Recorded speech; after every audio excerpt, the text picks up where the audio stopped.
የአሜሪካው ፕሬዝደንት ዶናልድ ትራምፕ አንድ ለናቶ የሆነው የኒውክሌር መሳሪያ ቁጥጥር ስምምነት እንዲራዘም የሩሲያው ፕሬዝደንት ቭላዲሚር ፑቲን ያቀረቡትን ጥያቄ ውድቅ አድርገዋል። ሩሲያም የሰው ልጆችን ከመርዘኛውና ካውዳሚው የኒውክሌር መሳሪያ አደጋ ለመጠበቅ ከፍተኛ ጠቀሜታ ያለው ስምምነት ይታደስና ይቀጥል ስትል ያቀረበችውን ጥያቄ ዶናልድ ትራምፕ ውድቅ በማድረጋቸው ማዘኗን ገልጻለች። በዓለም አቀፍ የደህንነት መዋቅር ውስጥ ትልቅ ቦታ የሚሰጠውና በሩሲያና በአሜሪካ መካከል የነበረው የመጨረሻው የኒውክሌር መሳሪያዎች ቁጥጥር ስምምነት ወይም ደግሞ በተለምዶ ኒው ስታርት ተብሎ የሚጠራው ስምምነት በትላንትናው ዕለት በይፋ አብቅቷል። ይህ ስምምነት መቋረጡ የዓለም ሁለቱ ግዙፍ የኒውክሌር ኃይሎች ያለምንም የሕግ ገደብ መሳሪያዎቻቸውን እንዲያመርቱና እንዲያከማቹ በር የሚከፍት በመሆኑ ዓለም አቀፉ ማኅበረሰብ ወደ አዲስና አደገኛ የጦር መሳሪያ ፉክክር ሊገባ ይችላል የሚል ከፍተኛ ስጋትን ፈጥሯል። እናም በዕለቱ የኢትዮ ዴይሊ ዓለም አቀፍ ትንታኔ ዝግጅታችን ፕሬዝደንት ዶናልድ ትራምፕ ስምምነቱን ለማራዘም የቀረበላቸውን የሩሲያ ጥያቄ ለምን ውድቅ አደረጉ? ለመሆኑ ይህ ስምምነት ምንድን ነው? አለመራዘሙ የሚኖረው ተጽዕኖ ምንድን ነው? የሚሉትንና ተያያዥ ጉዳዮችን ልንመለከት ወደድን። ከዓለም አቀፍ የትንታኔ ዘገባ ዝግጅቱ ጋር ታሪኩ ጋሹ ነኝ።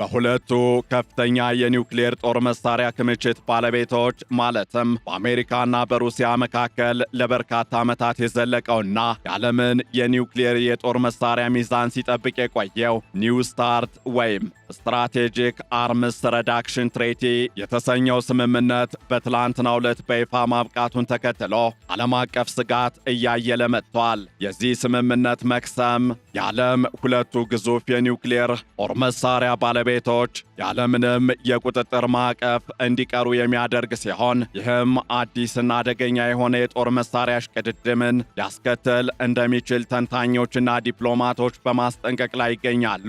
ፕሬዝደንት ዶናልድ ትራምፕ ስምምነቱን ለማራዘም ሩሲያው ፕሬዝደንት ቭላዲሚር ፑቲን የቀረበላቸውን ጥሪ ውድቅ በማድረግ በምትኩ ቻይናን ያካተተ አዲስና የተሻለ ስምምነት መደራደር እንደሚፈልጉ በግልጽ አስታውቀዋል። ይህ ውሳኔ በዋሽንግተንና በሞስኮ መካከል ለግማሽ ክፍለ ዘመን የዘለቀውን የኒውክሌር ቁጥጥር ታሪክ አደጋ ላይ የጣለ ክስተት ሆኖ ተመዝግቧል። የኒው ስታርት ወይም ስትራቴጂክ አርምስ ረዳክሽን ትሪቲ ወይም ደግሞ የስልታዊ ጦር መሳሪያዎች ቅነሳ ስምምነት እንደ አውሮፓውያኑ የዘመን አቆጣጠር በ2010 በወቅቱ የአሜሪካው ፕሬዝደንት ባራክ ኦባማና የሩሲያው አቻቸው ዲሚትሪ ሜድቬዴቭ በፕራግ የፈረሙት የኒውክሌር ጦር መሳሪያ ቅነሳ ስምምነት ነው። ይህ ስምምነት እያንዳንዱ ሀገር ሊያሰማራ የሚችለውን ስልታዊ የኒውክሌር አረር ቁጥር በ1550 እንዲሁም ሚሳኤሎችንና ቦምብ ጣይ አውሮፕላኖችን በ700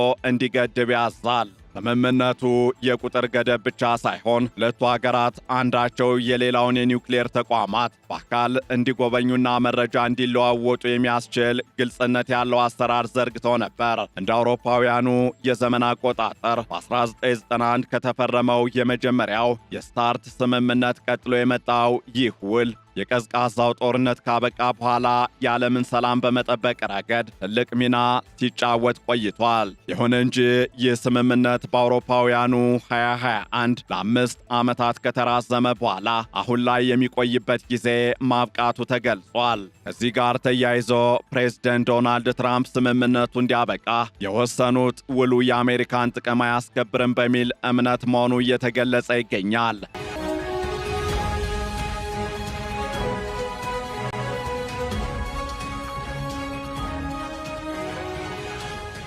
ፕሬዝደንት ትራምፕ በራሳቸው ትሩዝ ሶሻል ማኅበራዊ ገጽ ባሰፈሩ ጽሑፍ ስምምነቱን በአሜሪካ በኩል በደካማ ሁኔታ የተደረገ ሲሉ ጠርተውታል። አክለውም ከዚህ ይልቅ በኒውክሌር ባለሙያዎቻችን አማካኝነት ለረዥም ጊዜ ሊያገለግል የሚችል አዲስ የተሻሻለና ዘመናዊ ስምምነት ላይ መስራት አለብን ብለዋል። ፕሬዝደንት ትራምፕ አሜሪካ ከሩሲያ ጋር ብቻ የምታደርገው ስምምነት በቂ እንዳልሆነና የኒውክሌር አቅሟን በፍጥነት እያሳደገች ያለችው ቻይና የግድ የውሉ አካል መሆን እንዳለባት ይሞግታሉ።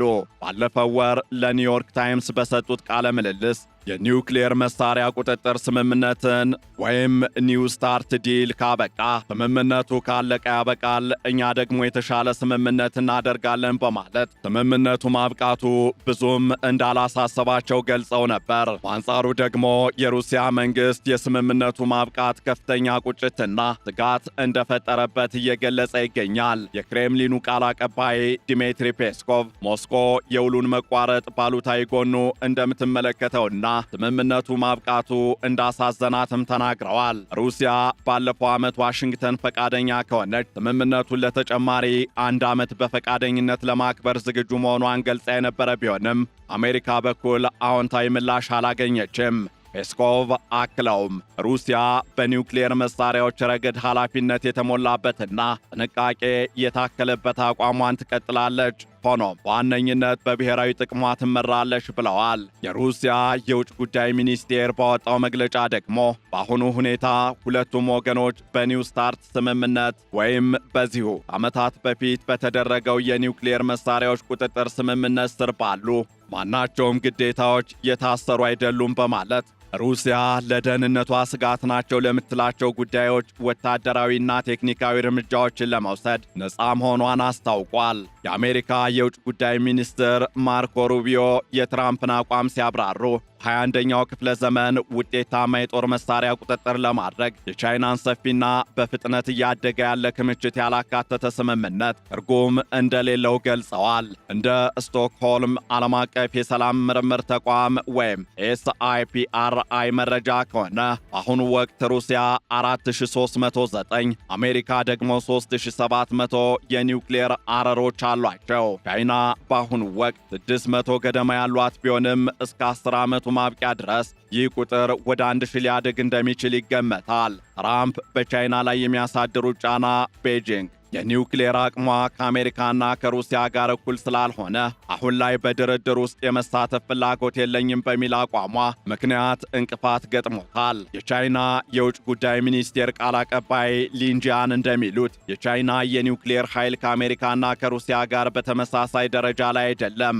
በዚህም አሜሪካ ከሩሲያ ጋር ብቻ ያላትን ድርድር እንድትቀጥል አሳስበዋል። የስምምነቱ መቋረጥ የሚያስከትለው መዘዝ እጅግ አሳሳቢ መሆኑን የዘርፉ ባለሙያዎች በከፍተኛ ስጋት እየገለጹ ይገኛሉ።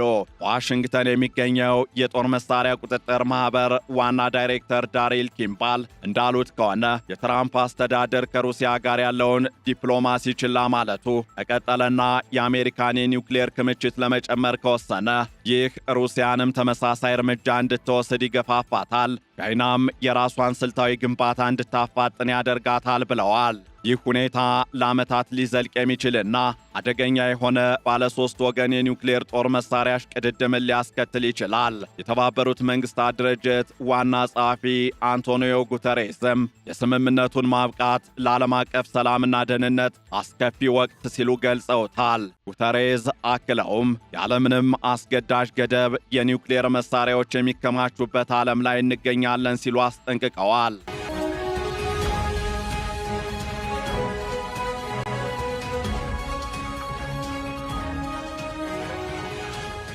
ደግሞ በሌላ በኩል ከስምምነቱ ማብቃት ጀርባ ያለው ሌላ ትልቅ ምክንያት በዩክሬን ጦርነት ሳቢያ በአሜሪካና በሩሲያ መካከል ያለው ግንኙነት መሻከሩ ተደርጎ ይገለጻል። ሩሲያ እንደ አውሮፓውያኑ የዘመን አቆጣጠር በ2023 በስምምነቱ ላይ ያላትን ተሳትፎ ያቋረጠችው ዋሽንግተንና የኔቶ አጋሮቿ ሞስኮ በዩክሬን እንድትሸነፍ በግልጽ እየሰሩ ባለበት ሁኔታ አሜሪካውያን የእኛን የኒውክሌር ተቋማት እንዲጎበኙ አንፈቅድም በሚል ነበር። ፕሬዝደንት ቭላዲሚር ፑቲንም ምዕራባውያን በዩክሬን ጣልቃ መግባታቸውን ከቀጠሉ ሩሲያ የኒውክሌር መሳሪያ ልትጠቀም እንደምትችል ደጋግመው ማስጠንቀ ማስጠንቀቂያ ሲሰጡ ቆይተዋል። የአይነቱ ንግግርና የኒው ስታርት ስምምነት መፍረስ ዓለም ከቀዝቃዛው ጦርነት ማብቂያ በኋላ አይታው የማታውቀው ስጋት ውስጥ እንድትወድቅ አድርጓታል። የሆነው ሆኖ በሁለቱ ሀገራት መካከል ጥቃቅን የተስፋ ጭላንጭሎች እንደሚታዩም እየተገለጸ ይገኛል። በአቡዳቢ በዩክሬን ጦርነት ዙሪያ ለመነጋገር የተገናኙት የአሜሪካና የሩሲያ ልዑካን የኒው ስታርት ገደቦችን ለተጨማሪ 6 ወራት በጊዜያዊነት ለማክበር ስለሚቻልበት ሁኔታ መወያየታቸው እየተገለጸም ይገኛል። የዚህ ስምምነት ዓላማም በዚህ አጭር ጊዜ ውስጥ አዲስና ዘመናዊ የኒውክሌር ውል ለመቅረጽ መደበኛ ውይይት ለመጀመር እንደሆነ እየተነሳ ይገኛል። ይሁን እንጂ የቀድሞው የአሜሪካ ባለስልጣናት እንደሚያስጠነቀቁት እንዲህ ያሉ ውስብስብ ስምምነቶችን ማደራደር ዓመታትን የሚወስድ በመሆኑ በትራምፕ ከፍተኛ አማካሪዎች በጃሬድ ኩሽነር እና ስቲቭ ዊትኮፍ አማካኝነት በፍጥነት ሊፈጸም የሚችል ጉዳይ አለመሆኑን እያነሱ ይገኛሉ። በሌላ በኩል ደግሞ ይህንን ጉዳይ የአውሮፓ ሀገራትም በከፍተኛ ስጋትነት እየተከታተሉት ይገኛሉ። የጀርመን የውጭ ጉዳይ ሚኒስትር ዮሐን ዋዴፎል ቻይና በጦር መሳሪያ ቁጥጥር ረገድ የራሷን ሚና መጫወትና ዓለም አቀፍ እምነትን መገንባት አለባት ብለዋል። በሌላ በኩል ሩሲያ ማንኛውም አዲስ ስምምነት የኔቶ አባላት የሆኑትን የፈረንሳይና የብሪታንያ የኒውክሌር ክምችቶችንም ማካተት አለበት የሚል ጽኑ አቋም አላት። ይህም አዲስ ስምምነት ላይ ለመድረስ የሚደረገውን ጥረት እጅግ ውስብስብ ያደርገዋል። ከዚህ ጋር ተያይዞ የእንግሊዙ አድሚራል ሳርቶኒ ራዳኪ እንደተናገሩት ዓለም ደህንነቷ የተጠበቀ እንዲሆን የረዱት መዋቅሮችና ማዕቀፎች አሁን ላይ ሊፈራርሱ ተቃርበዋል። በአንጻሩ ደግሞ የኒው ስታርት ስምምነት መቅሰም ለቴክኖሎጂ እድገትም አዲስ በር ሊከፍት ይችላል እየተባለ ይገኛል። አሜሪካ፣ ሩሲያና ቻይና በአሁኑ ወቅት በሰዓት ከ4000 ማይል በላይ የሚጓዙ እና እነዚህን የጦር መሳሪያዎች ለማክሸፍም እጅግ አስቸጋሪ የሆኑ ሃይፐርሶኒክ ሚሳይሎችን በማልማት ላይ ይገኛሉ። ሩሲያ ደግሞ ፖሴይዶን የተሰኘ በባህር ውስጥ የሚጓዝ የኒውክሌር ድሮን እና ኩሬቨስትኒክ የተባለ የኒውክሌር ሞተር ያለው ክሩዝ ሚሳይል ያበለጸገች ትገኛለች። ፕሬዝደንት ትራምፕ በበኩላቸው ሰሜን አሜሪካን ከሚሳይል ጥቃት የሚከላከል ጎልደን ዶም የተሰኘ የሚሳይል መከላከያ ጋሻ ለመገንባት ማቀዳቸው ሩሲያ የራሷን የጥቃት አቅም እንድታሳድግ ተጨማሪ ምክንያት ሆኗታል። በአጠቃላይም የኒው ስታርት ስምምነት ማብቂያ በዓለም አቀፍ የዲፕሎማሲ ታሪክ ውስጥ ትልቅ ክስተት ሆኖ ብቅ ብሏል።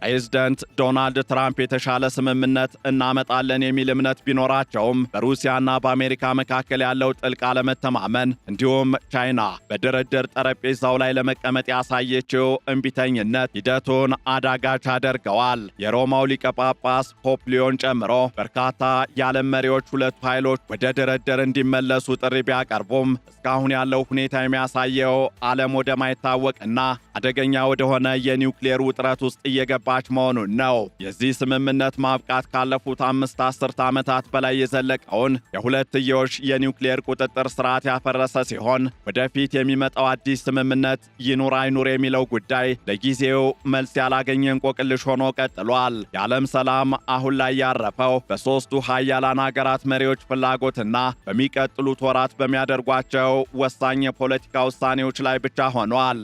እናም የዚህ የኒው ስታርት ወይም የኒውክሌር መሳሪያዎችንና የስልታዊ ጦር መሳሪያዎችን ቁጥጥር የሚወስነው ስምምነት መቋረጥ በዓለም ዙሪያ ከፍተኛ የደህንነት ስጋትን ደቅኗል። ትራምፕ ስምምነቱን ደካማ ብለው በመጥለፍ አዲስና ሁሉን አቀፉን ለመመስረት ቢፈልጉም የሩሲያ ስጋትና የቻይና ገለልተኝነት መንገዱን እጅግ ጠባብ አድርጎታል። ያለምንም ዓለም አቀፍ ሕግና ገደብ የሚቀጥለው የኒውክሌር ግንባታ ለወደፊቱ ትውልድ አዲስ አስፈሪ ጥላን ያጠላ ክስተትም ሆኗል። የሚቀጥሉት ወራት አሜሪካና ሩሲያ በጊዜያዊ መግባባት ላይ ይድረሱ ወይም ደግሞ ወደ ገደብ የለሽ የጦር መሳሪያ ፉክክር ይገቡ እንደሆነ የሚታይበት ወሳኝ ወሳኝ ወቅት ይሆናል። የዓለም ዲፕሎማሲ አሁን ካለበት ምስቅልቅል ወጥቶ አዲስና አስተማማኝ የኒውክሌር ቁጥጥር ስርዓት ለመዘርጋት መሪዎቹ ከቃላት ባለፈ ወደ ተግባር መግባት ይኖርባቸዋል። ደግሞ በሌላ በኩል ይህ የኒው ስታርት ስምምነት መቋረጥ ላለፉት 5 አስርተ ዓመታት ዓለምን ከኒውክሌር ስጋት ጠብቆ የቆየውን የደህንነት አጥር